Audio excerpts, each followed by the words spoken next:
Hoje eu sinto aqui tua presença, e a minha vida é sempre te louvar, e ter em minhas mãos a tua unção para quem necessitar, que eu possa ajudar. Vem Espírito Santo me envolver.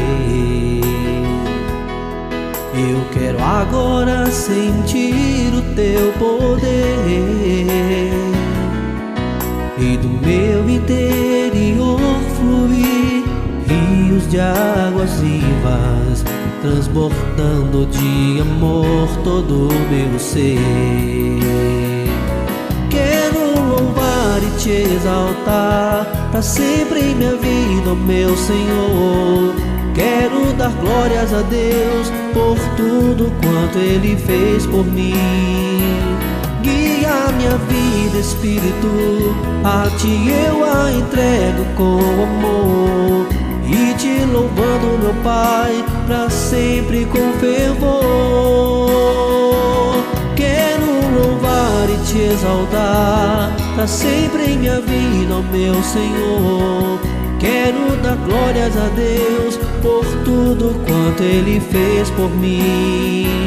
Guia minha vida, Espírito, a Ti eu a entrego com amor, e te louvando, meu Pai, pra sempre com fervor.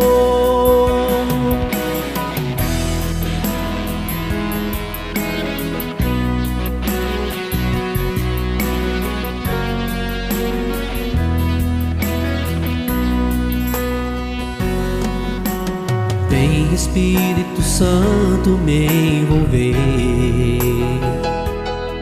Eu quero agora sentir o teu poder, e no meu interior fluir rios de águas vivas, transbordando de amor todo o meu ser. Quero louvar e te exaltar pra sempre em minha vida, ó meu Senhor. Quero dar glórias a Deus por tudo quanto Ele fez por mim. Guia minha vida, Espírito, a Ti eu a entrego com amor, e te louvando, meu Pai, pra sempre com fervor. Quero louvar e te exaltar pra sempre em minha vida, ó meu Senhor. Quero dar glórias a Deus por tudo quanto Ele fez por mim. Guia minha vida, Espírito, a Ti eu a entrego com amor, e te louvando, meu Pai, pra sempre com fervor.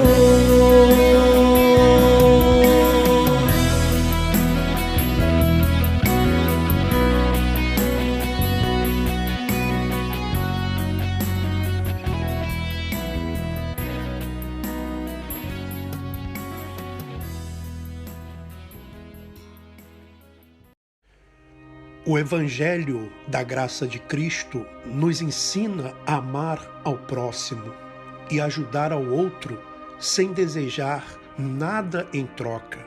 É um ato de compaixão, generosidade, empatia e humildade. Sendo assim, amar ao próximo é se importar com a vida do outro.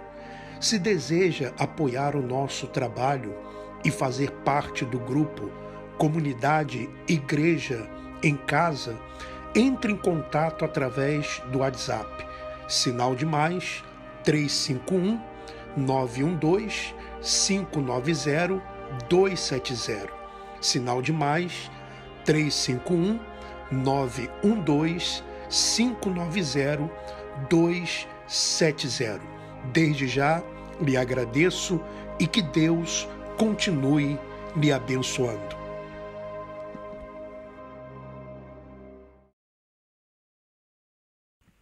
Muito bem, meu irmão e minha irmã, meu amigo e minha amiga, vamos à mensagem de hoje. Na programação de ontem, nós estávamos falando sobre Lucas capítulo 6 e nós paramos no versículo 42, tá? No versículo 42. E aí eu estava lendo depois os versículos, depois o versículo 43, 44, 45, tá? E fui lendo. E aí me chamou a atenção aqui algumas coisas, alguns detalhes que eu queria compartilhar com vocês.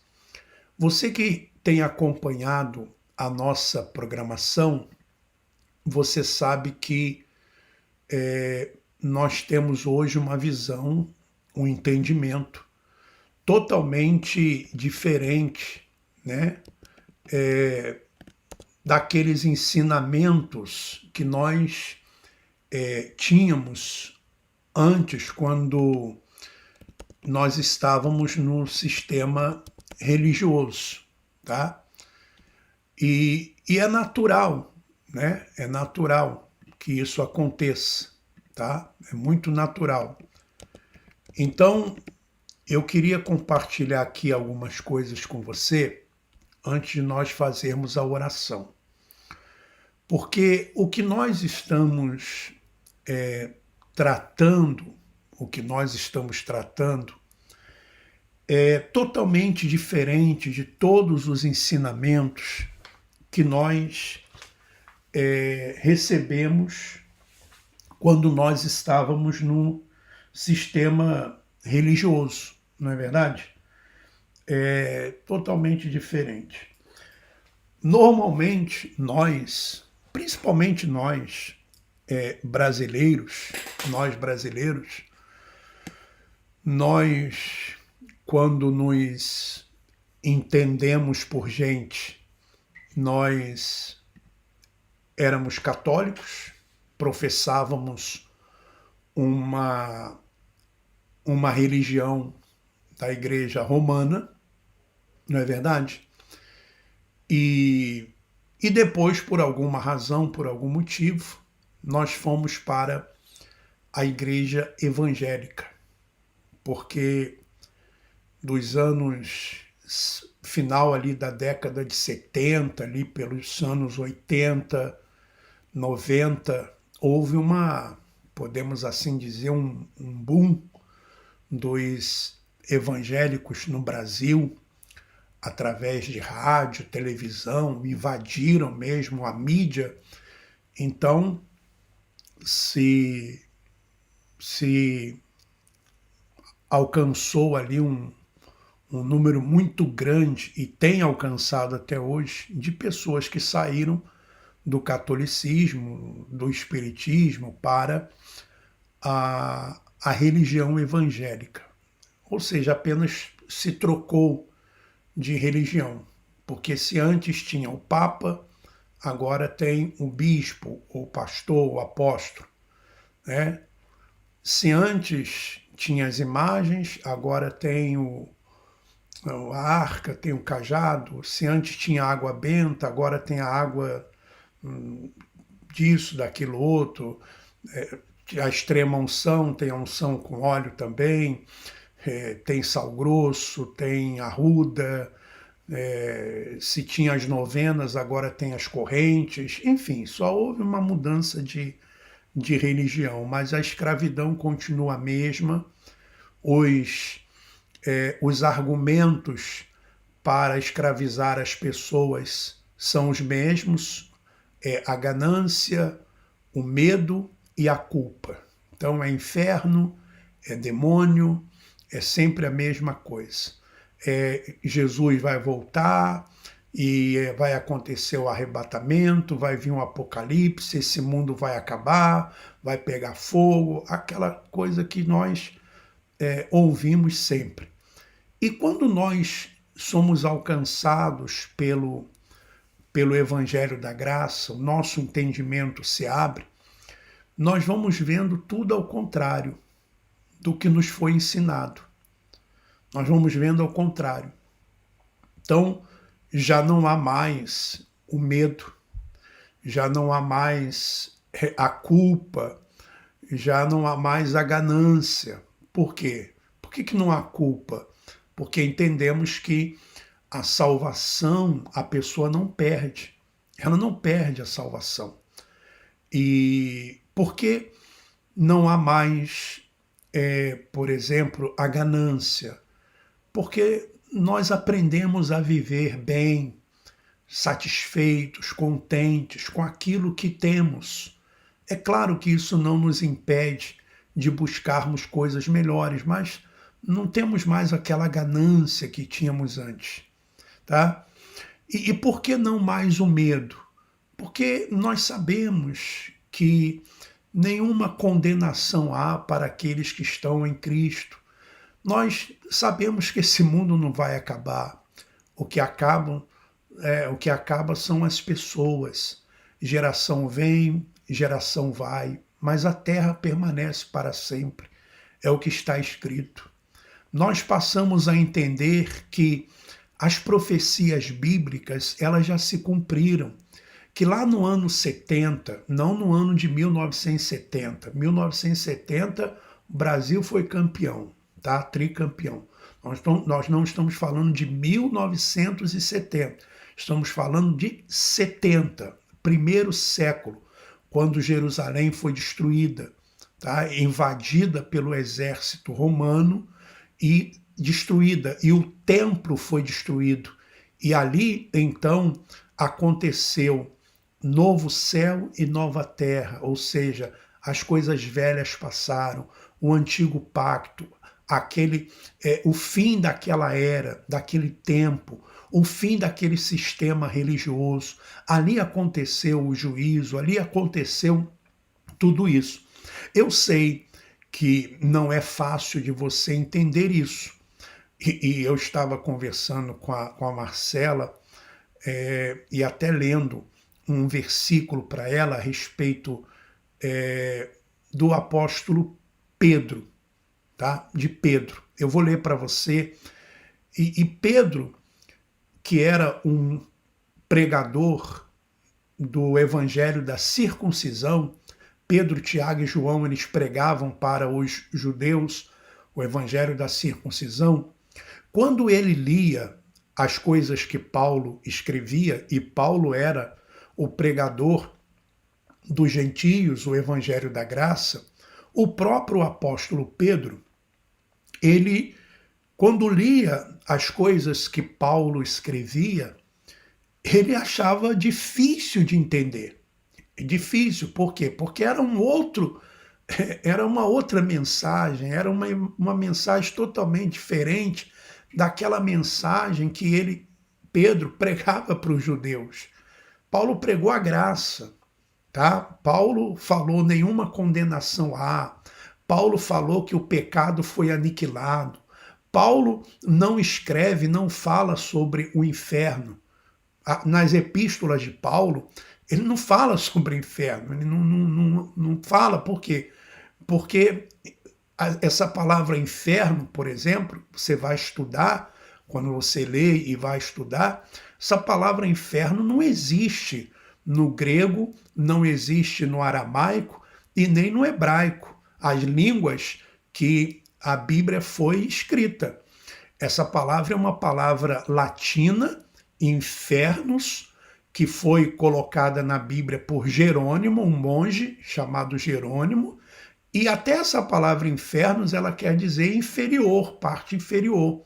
O que na Bíblia tem no grego, no hebraico e no aramaico são as palavras Sheol, Hades e Geena, que não quer dizer nada disso, de um lugar de fogo, onde as pessoas serão lançadas e ali vão ficar queimando eternamente, nada disso. Não é o sentido dessas palavras, não é esse. Então, eu vou ler primeiro o que Pedro ele fala a respeito dos escritos de Paulo e depois eu falo de Lucas.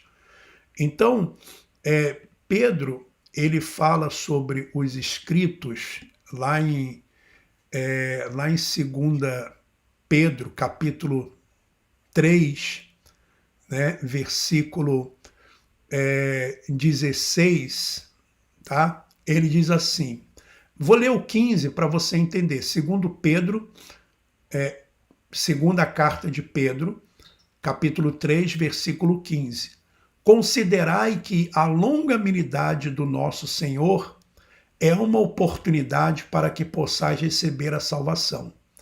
Assim como o nosso amado irmão Paulo também vos escreveu de acordo com a sabedoria que Deus lhe concedeu. Então, Pedro aqui está falando com os judeus e dizendo, olha, falando sobre salvação e dizendo, olha, Paulo, nosso irmão Paulo também escreveu de acordo com a sabedoria que Deus lhe deu.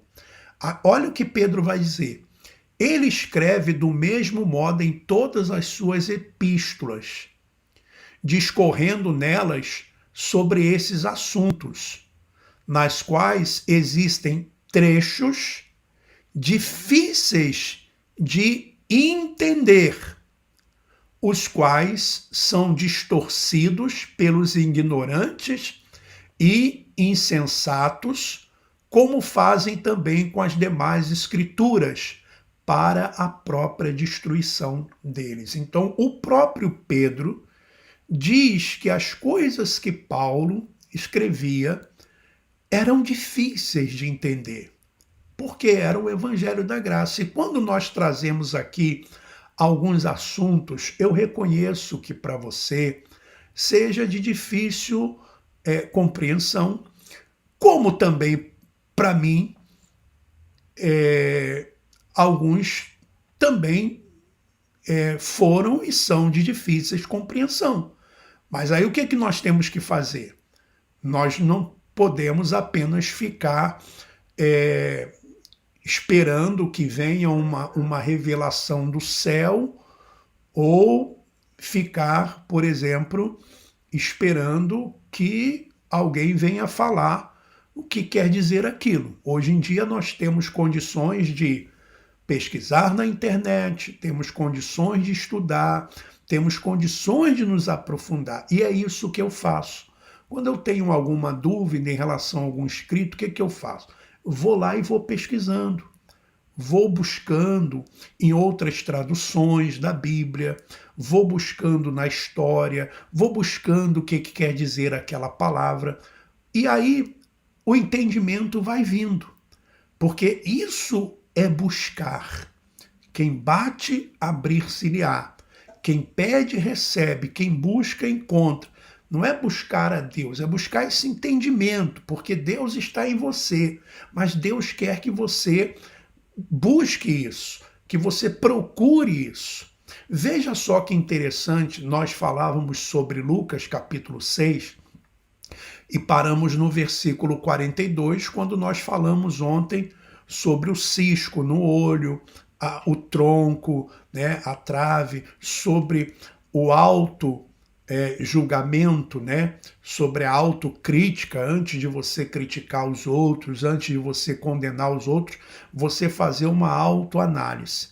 Mas veja o que diz o versículo 43 de Lucas, capítulo 6. Ele diz assim, uma árvore boa não produz frutos ruins, e uma árvore ruim não produz frutos bons. Então aqui fala de duas árvores. Uma árvore boa, e essa árvore boa produz frutos bons, e uma árvore má, que produz frutos maus. Uma árvore ruim, que produz frutos maus. Ora, uma árvore, ela não aparece do nada. Uma árvore, ela precisa de uma semente. Se joga uma semente na terra, aquela semente, ela cresce, se torna uma árvore, e naquela árvore tem os frutos. Se a semente é boa, então a árvore também vai ser boa e os frutos serão bons. E se a semente é ruim, a árvore será ruim e os frutos serão ruins. Nós que somos pessoas que hoje temos o entendimento da graça de Cristo, nós entendemos que nesse mundo existem as duas sementes, a semente boa e a semente ruim. Nós temos essas duas sementes. Nós temos a semente do maligno, que foi Caim, e a semente, e a semente da mulher, que foi Abel. Depois Abel morreu e veio um outro filho. Então existem essas duas sementes, tá? Assim como existe o joio e o trigo, existe o vaso de honra e o vaso de desonra. A boa semente, ela busca sempre fazer o que é bom, fazer o que é bom. Por isso que existem pessoas boas. Por isso existem pessoas boas. As pessoas boas, elas são as boas sementes, são as árvores boas. É o trigo, é o vaso de honra. E isso não significa que essa pessoa, essa semente boa, são as pessoas que estão dentro de um templo. Elas estão dentro de uma denominação, uma igreja. Não. E por outro lado, existem as pessoas, as sementes más, as sementes ruins, o joio, o vaso de desonra. E não significa também que esses vasos de desonra, o joio, a má semente, a árvore que produz os frutos maus, são as pessoas que estão fora do templo, ou são as pessoas que estão no chamado mundo que nós aprendemos, quando estávamos dentro da religião evangélica. O que nós aprendemos? Não, os que estão no mundo. Então nós achávamos que as pessoas boas estavam dentro das denominações, dentro dos templos. E achávamos que as pessoas más, as pessoas ruins estavam fora. Não tem nada a ver isso, tá? Você vai encontrar dentro das denominações pessoas boas e pessoas más, tá? Você vai encontrar boas sementes e sementes ruins. E fora também, em todas as religiões, em todos os lugares. Por isso que é muito, é uma coisa assim muito ruim você ficar julgando, ou eu ficar julgando quem é a boa semente, quem é a má semente. Ora, a pessoa que é uma boa semente, ela é na sua essência uma pessoa boa. Isso não quer dizer que ela não cometa erros. Isso não quer dizer que ela não tenha falhas.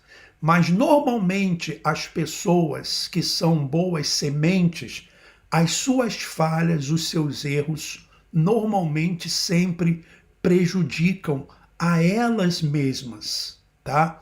Já a má semente, a semente ruim, são aquelas pessoas que as suas obras, não quer dizer que elas também não façam determinadas coisas boas, mas normalmente o que elas fazem é para prejudicar os outros, é para o mal dos outros. Compreende? Eu não sei se eu estou me fazendo explicar. Por exemplo, uma boa semente, vou dizer para você aqui, uma boa semente, ela jamais vai fazer alguma coisa com a intenção de prejudicar. Ela pode até prejudicar, mas sem intenção. E quando ela percebe isso, ela se arrepende, ela pede perdão, ela tenta reconciliar, ela tenta mudar aquela situação. Já a semente ruim, quando ela prejudica os outros, ela até sente uma sensação boa dentro dela, como se ela sentisse prazer no mal dos outros. Por exemplo, a boa semente, se ela vê alguma coisa acontecendo de ruim na vida de uma outra pessoa, até que essa pessoa se julgue inimiga dela, né, ou queira o mal dela, ela se vê alguma coisa ruim acontecendo com aquela pessoa, com a família, ela jamais vai ficar feliz. Ela não fica feliz com o sofrimento de ninguém. Já a má semente não. Fica esperando que alguma coisa aconteça com o inimigo para dizer, tá vendo? Não falei, olha só, foi mexer comigo, vê o que aconteceu com ele, bem feito. Ou seja, você percebe dentro daquela pessoa algo que não é bom. Você percebe uma intenção que não é boa. E você sabe que até na justiça dos homens, existe essa diferença.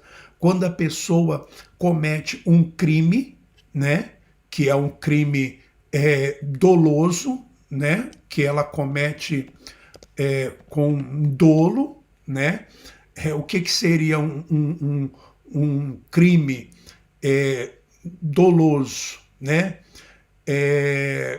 É aquela pessoa que que comete um crime, né?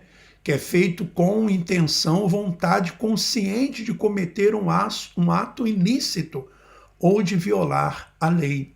Já existe um outro crime, que é um crime chamado culposo. O que é um crime culposo? A pessoa cometeu um crime, mas o crime, por exemplo, que não teve aquela intenção, né? Que não teve aquela intenção de...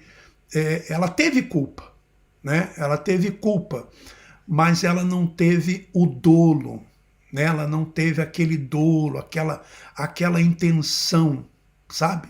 Não sei se você compreende, em que há culpa, mas não há o dolo, não há aquela má intenção, né? Eu acredito que até entre os homens existe essa diferença. Se eu estiver equivocado, não sou um advogado, não tenho muito conhecimento em direito, mas, por exemplo, a própria justiça do homem consegue fazer essa diferença. Tanto é que quando a pessoa não tem a consciência do que ela estava fazendo, o crime não é imputado a ela se torna inimputável. Então, Jesus continua dizendo aqui no versículo 44, nós lemos o 43 de Lucas 6 e o 44 agora. Uma árvore é identificada por seus frutos. Ninguém colhe figos de espinheiros. De espinheiros você só espera o quê? Espinho. Nem uvas de arbustos espinhosos. A pessoa boa, olha o que Jesus fala, a pessoa boa tira coisas boas do tesouro de um coração bom. Claro que esse coração aqui não é o órgão que a pessoa tem, que bate, né? Esses dias mesmo eu peguei um senhor, fui levar ele no hospital, um senhor assim bem... ele estava bem acima do peso. Fui levar ele no hospital, ele falando assim, olha, eu vou ao hospital agora e vou levar aqui uns choques aqui no coração, já fiz algumas cirurgias, já fiz ponte safena e tal, e vou levar alguns choques aqui no coração. Eu pensei comigo, né? Bom, isso aí deve ser para poder estimular o coração do senhor a a bombear o sangue. Talvez o coração não esteja bombeando bem o sangue, então vão dar alguns choques ali para poder incentivar, para poder estimular o coração do senhor a bater mais. Você sabe o que é isso? Eu falei, não sei, mas eu imagino que seja isso, tá? Então, quando a Bíblia fala de coração, não está falando desse órgão que bombeia o sangue para o nosso corpo todo. A Bíblia usa o coração como uma metáfora, falando do centro da nossa vida, da nossa essência, daquilo que está dentro de nós, né? Então, ele diz assim, e a pessoa má tira coisas más do tesouro de um coração mau, pois a boca fala do que o coração está cheio. Por isso que é importante termos, né, nos nossos lábios coisas boas, porque reflete o que está dentro de cada um de nós. Então, na graça, nesse entendimento do Evangelho da Graça, nós sabemos que existem as duas sementes nesse mundo. Existe a boa semente e a semente ruim. É claro que as duas sementes, elas são conhecidas pelos frutos, pelas obras, pelas ações, pela intenção, por aquilo que falam, pelo bem ou mal que fazem ao seu próximo, ao seu semelhante.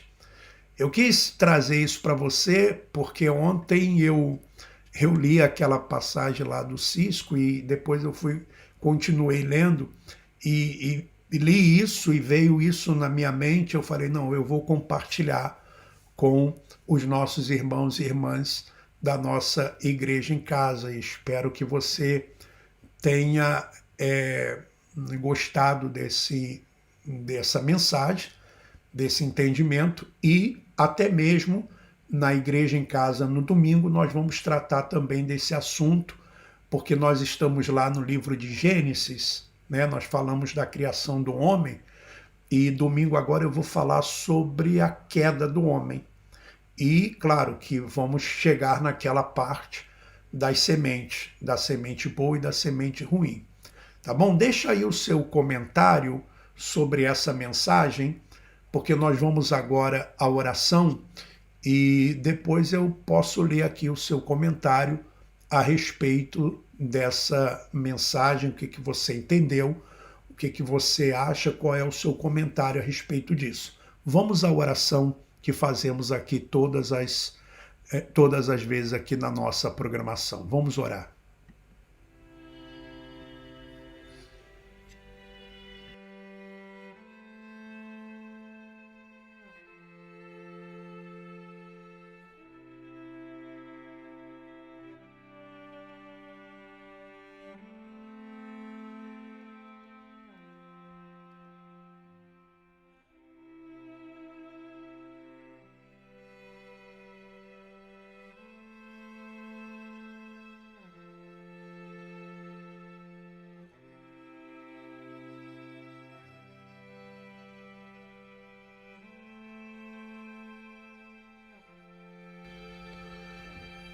Ó Pai, amado e querido,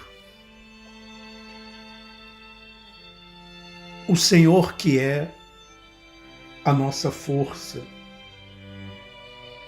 o Senhor que é o Deus da nossa salvação,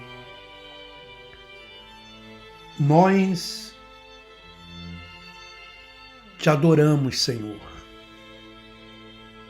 Nós te bendizemos, porque Tu és a nossa força. Tu és o Deus da nossa salvação. E graças te damos pelo entendimento que o Senhor tem nos dado. E a cada dia, Senhor, as coisas, elas ficam muito mais claras. Elas ficam muito mais leves. Porque quando o Senhor abre o nosso entendimento, nós vemos o quanto o Senhor é bom, o quanto o Senhor nos ama e o Senhor nos quer bem. Sabe, ó Pai, te agradeço por conhecer a Tua palavra. Te agradeço pelo ar que respiro, pela vida. Te agradeço porque a cada dia é a oportunidade de um recomeço e de nos tornarmos melhores. Porque se somos a boa semente, se somos o trigo, se somos os vasos de honra, a essência é boa.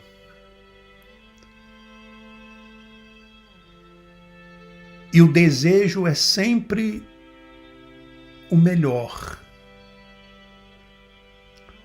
O desejo é sempre ver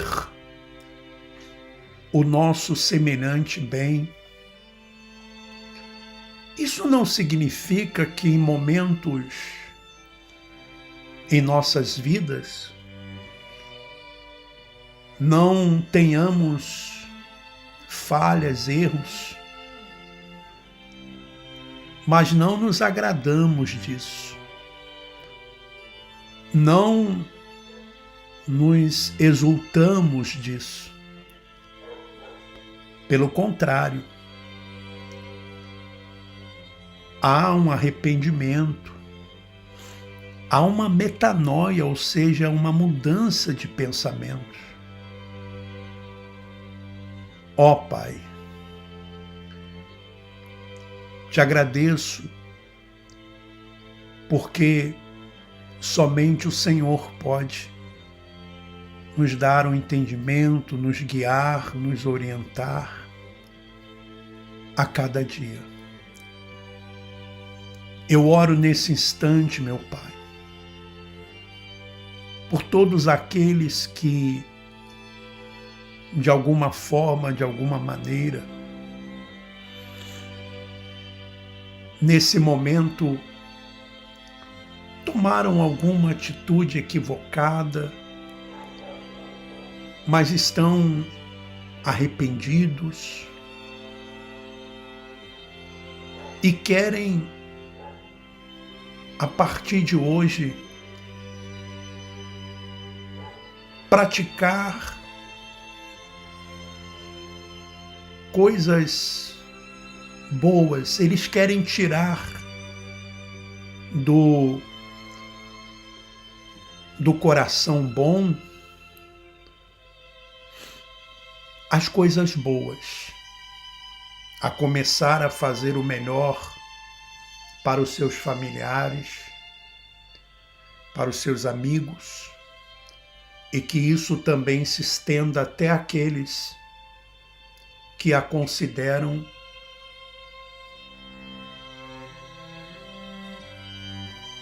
seus inimigos.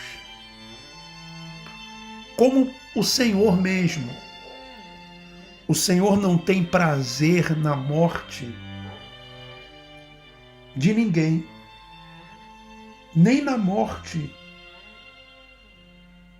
do perverso. Sabe, Senhor, mesmo lá no Antigo Pacto, nós vemos que o Senhor é bom em todas as coisas. E o desejo dos justos é tão somente para o bem.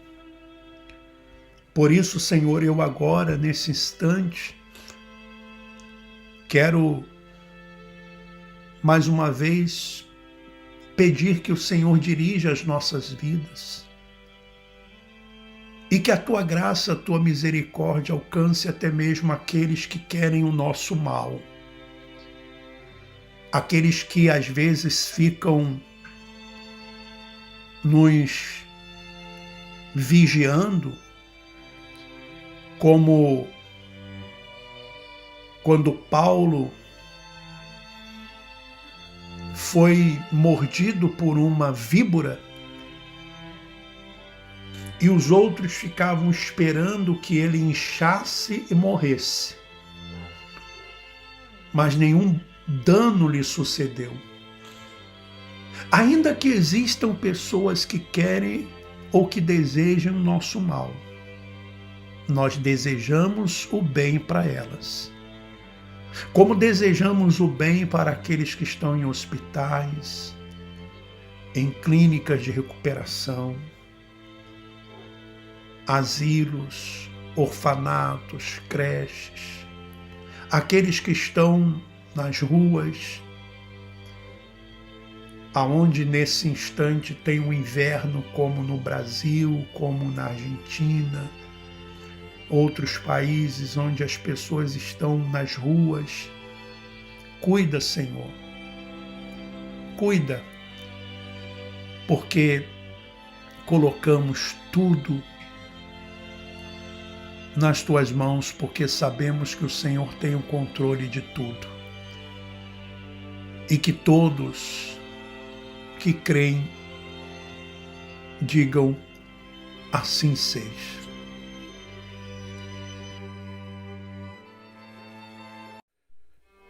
Se eu tivesse o dom de falar em outras línguas, sem tê-las aprendido, e se pudesse falar em qualquer idioma dos homens ou dos anjos, e no entanto não tivesse amor, eu seria como o sino que ressoa ou um prato que estaria só fazendo barulho.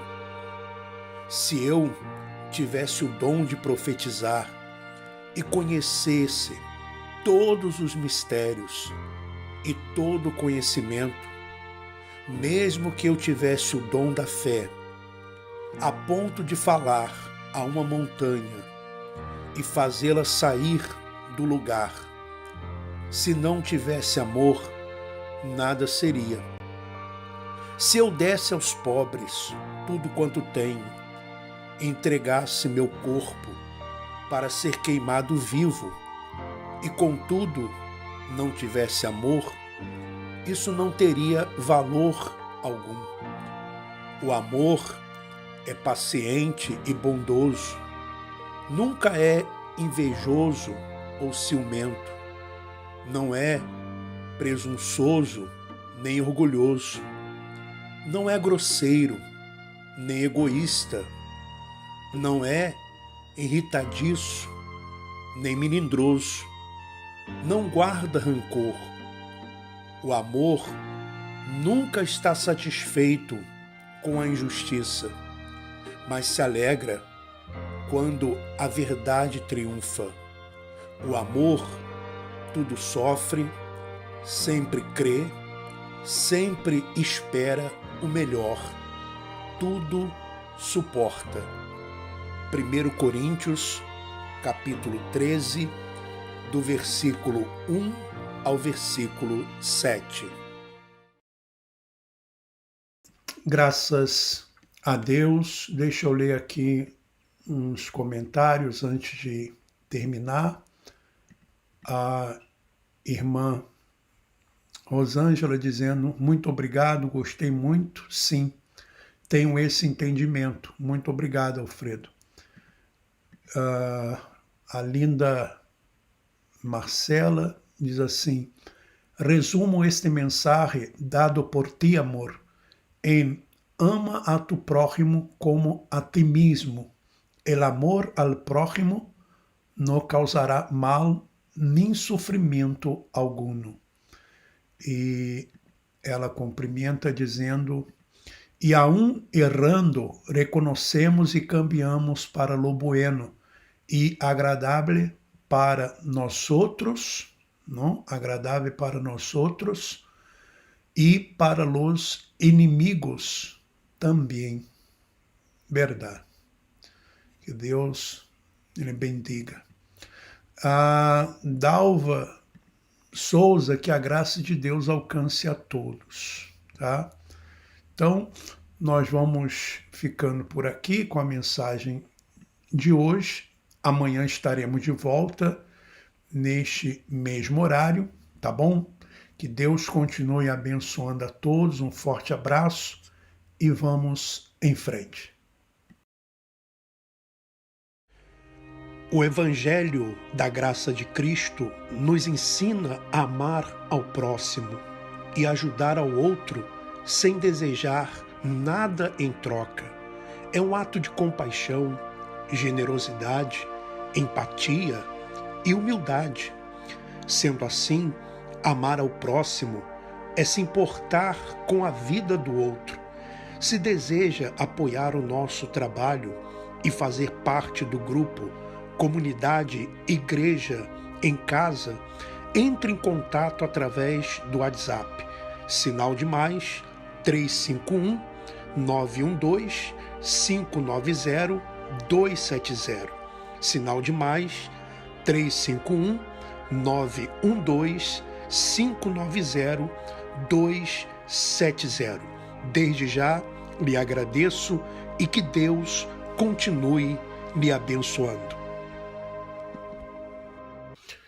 Olá, eu gostaria de lhe convidar para que você fizesse parte da nossa comunidade Igreja em Casa. E como que você pode fazer isso? Se tornando um membro aqui do nosso canal. Basta você clicar lá naquele botãozinho que diz assim, seja membro ou aderir. E o próprio YouTube vai dando os passos para você, o passo a passo, como você se tornar um membro do canal. Ou então, seja um apoiador do canal através do Pix, que eu coloco aí para que você, então, possa colaborar de uma forma voluntária. E no dia 30 de junho, nós teremos uma live exclusiva para os membros e para os apoiadores do canal.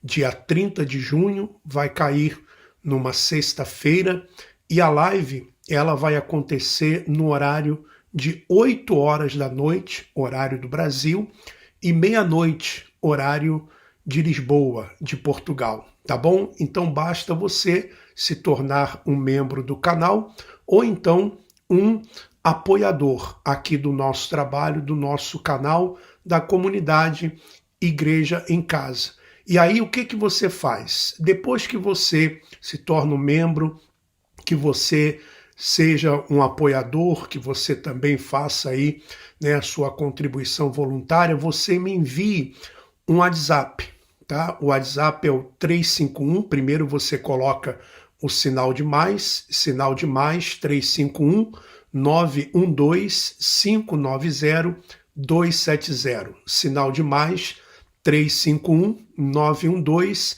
590 270. E aí eu vou colocar você no grupo de WhatsApp da nossa comunidade, tá bom? Que Deus continue abençoando a todos. Um forte abraço e vamos